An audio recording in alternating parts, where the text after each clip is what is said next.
Welcome, folks. Dr. Charles Parker. I'm here to tell you about one of the most important clinical problems that we see almost every day in my outpatient offices. And we've been seeing them since the early 90s, and we've been talking about it for many, many years. And it's this following problem regarding misdiagnosis and mistreatment of comorbid attention deficit disorder and depression.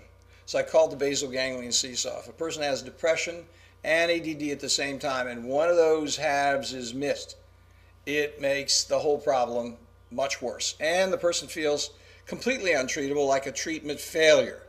You know, if you feel like you're a treatment failure, you've been treated and treated and treated for depression, but it's not getting better, it could be that you have a significant attention deficit disorder problem associated with it. So how does the seesaw work? Well, it's really simple. On this side of the equation, the seesaw is a balance, like a regular seesaw, and you got attention deficit disorder on this side and depression on this side. Okay, so attention deficit disorder has, people have a problem with dopamine deficiency. I'm oversimplifying it, but let's just call it a relative dopamine deficiency, and we're going to treat that dopamine deficiency with a dopaminergic medication, something that's going to affect the dopamine function on that side of the equation.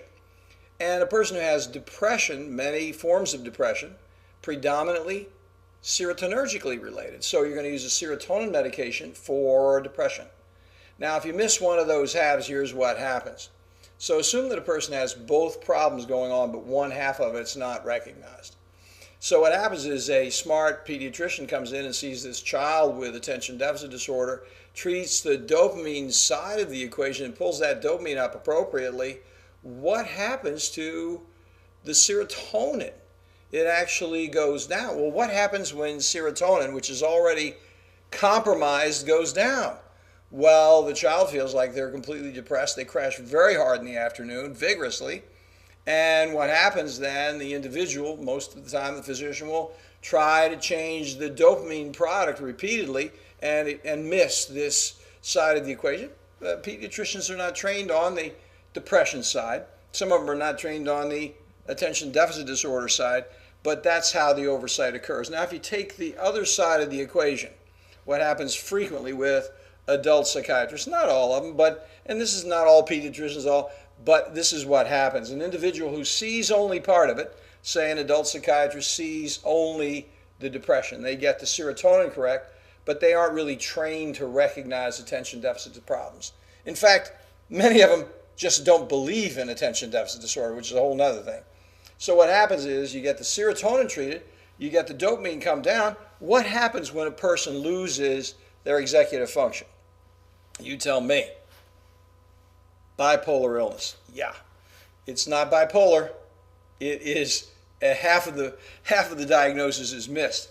You can't treat a serotonergically related problem, a depression, with a dopamine, nor can you treat a dopamine problem with serotonin. Serotonin doesn't treat a dopamine problem. Dopamine doesn't treat a serotonin problem. So you have to treat both of the problems simultaneously. It's just like if you came in and you had heart disease, and I were a physician, I said, listen, I know you got heart disease, but I'm going to try and treat it with insulin.